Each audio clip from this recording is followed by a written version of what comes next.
Ya hemos explicado aquí lo que es un TOC, un trastorno obsesivo compulsivo, pero es que hoy te vamos a enseñar la estrategia quizá más eficaz que existe ahora mismo para trabajar con el TOC. Es la estrategia de prevención de respuesta. Quedaros y vamos a verlo.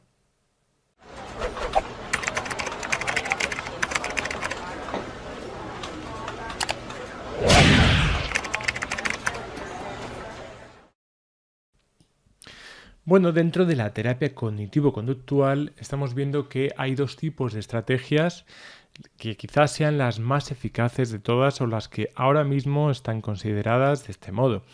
Bueno, la terapia de exposición, que es una terapia también que está dentro de la terapia cognitivo-conductual, sobre todo también está muy ligado a estas dos estrategias de las que estamos hablando, es decir, la persona, y esto es lo que vamos viendo, tiene que aprender, y ahora vamos a explicarlo, a exponerse a esas ideas o esas imágenes obsesivas para entender que, bueno, al fin y al cabo son inocuas y no tienen nada que ver con esos desastres o con esos terribles consecuencias que uno piensa que van a ocurrir en el caso de que se mantengan esos pensamientos. Bueno, pues como os digo, los dos tipos de estrategias eficaces hasta ahora mismo han sido la terapia de aceptación y compromiso, de la cual podemos hablar, si lo queréis también, y podéis ponerlo en los comentarios, y hoy vamos a tratar la estrategia de prevención de respuesta. Bueno, yo creo que una parte muy importante primero para entender es que la terapia, o sea, que el trastorno obsesivo compulsivo se compone de dos elementos. Por un lado hay una fase obsesiva, es decir, hay un pensamiento que aparece en ese momento. Un pensamiento que hablaríamos sería intrusivo. Imaginaros, una persona no puede estar cerca de los cuchillos porque cree que si está cerca de los cuchillos podría cometer alguna locura, ¿no? Esto es algo muy parecido a lo que hablamos en las fobias de impulsión. O una persona cree que a lo mejor se ha dejado la luz de su casa encendida y que eso va a provocar un incendio. O una persona, bueno, existen multitud de pensamientos que pueden estar, intrusivos que pueden estar afectando a la persona. Bueno, la compulsión, con compulsión nos referimos a todos aquellos actos que está realizando la persona para evitar o para aliviar esa parte obsesiva o para intentar solucionar esa parte obsesiva que tiene que ver con el control sobre todo. En realidad es una evitación. Si yo no puedo ver cuchillos cerca, voy a estar lejos de los cuchillos. O cualquier cosa que no tenga punta roma, cualquiera que tenga una punta lo suficientemente afilada, yo voy a mantenerme lejos. Si la idea, imaginaros, de sentirme enormemente culpable por algo está todo el día en mi cerebro, bueno, pues voy a intentar solucionarlo, pues no sé, pidiendo disculpas constantemente o sabiendo o comprobando constantemente que la otra persona no se ha enfadado conmigo. En el caso, pues lo que os he dicho de los cuchillos, pues me voy a retirar en este caso.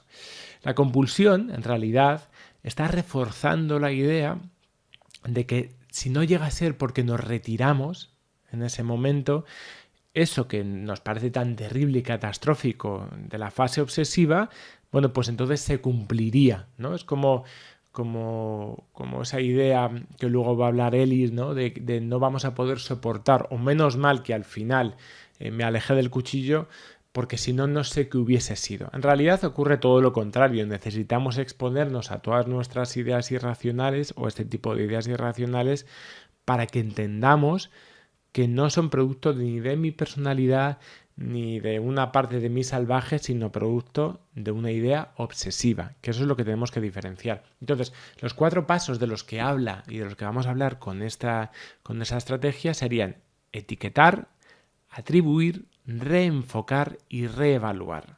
¿Bien? Etiquetar, atribuir, reenfocar, reevaluar. Y esto es lo que una y otra vez se aplica a las diferentes ideas. Es como un protocolo, ¿no?, que voy a tener conmigo mismo. Bien, lo primero que tenemos que ver es efectivamente etiquetar la dificultad de verdad para la persona que está sufriendo un trastorno obsesivo compulsivo o que está sufriendo de obsesiones, es que le resulta muy difícil entender que eso es un pensamiento y que ese pensamiento no es él, que ese pensamiento no es la persona. Por ejemplo, pensar en matar a alguien no me convierte en asesino. Pensar que me puedo volver loco no me convierte en loco. Pensar en tener una idea sexual no me convierte automáticamente en un violador, sino que simplemente son pensamientos, producciones de mi mente.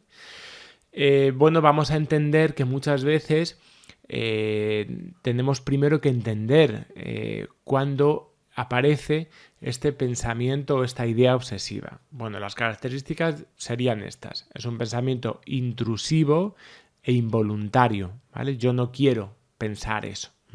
Y de hecho, voy a intentarlo rechazar porque yo no quiero pensar eso. Yo voy a establecer una lucha por intentar alejar ese pensamiento de mi mente. Por otro lado, es un pensamiento repetitivo. Aparece una y otra vez. Por eso es obsesivo, porque se alimenta de sí mismo, porque es rumiante. Ese pensamiento normalmente genera duda y genera miedo. Miedo a mí mismo, miedo a los demás, miedo a mis propias acciones. Y además genera mucha ansiedad porque estoy intentando contener o estoy intentando desplazar constantemente ese pensamiento. Además, muchos de esos pensamientos, como tienen a veces algún tipo de contenido moral, pues produce una culpabilidad y desesperación también para el individuo. Y por otro lado, muy importante, es egodistónico. ¿Vale? Que esta palabra nos referiríamos a que son comportamientos, valores y sentimientos que no están en armonía con la esencia del individuo. Es decir, que yo tenga un pensamiento sexual violento en un momento determinado no quiere decir que yo me comporte así, sino que en un momento determinado ha pasado.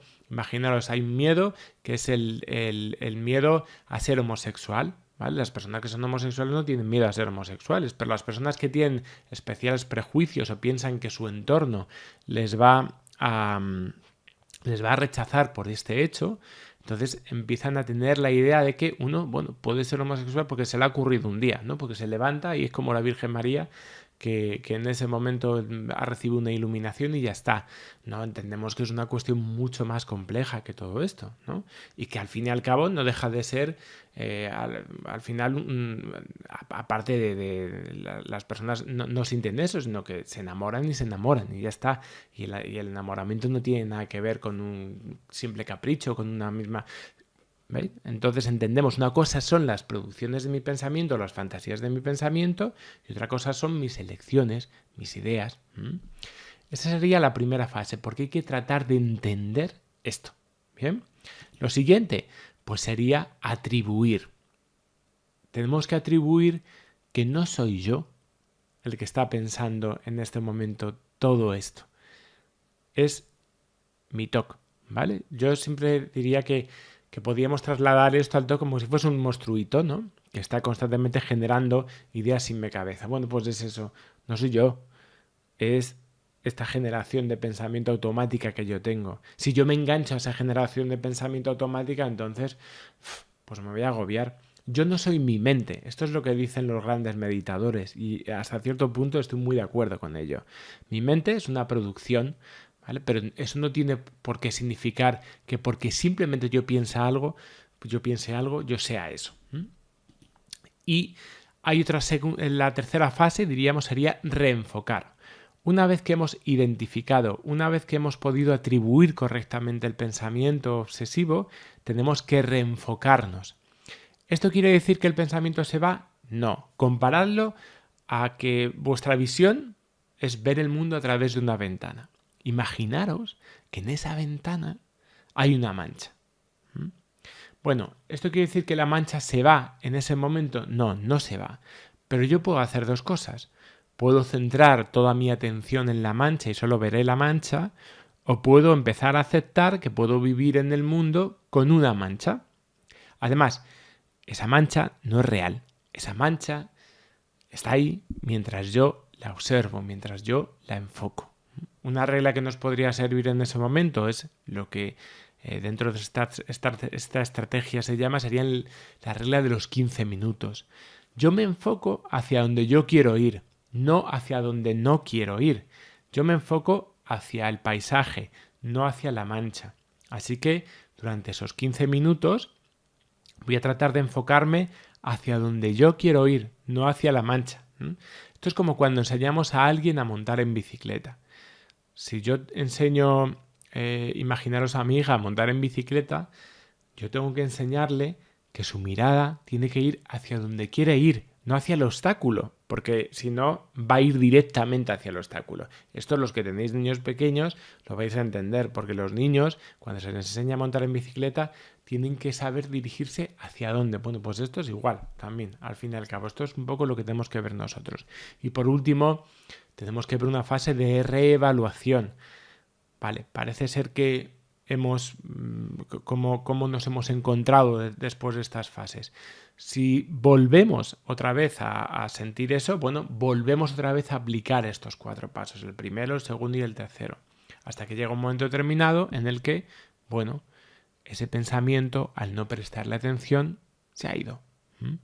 Bien, pues hasta aquí esta estrategia que espero que os sirva para todos esos pensamientos intrusivos. Nos vemos en el siguiente vídeo.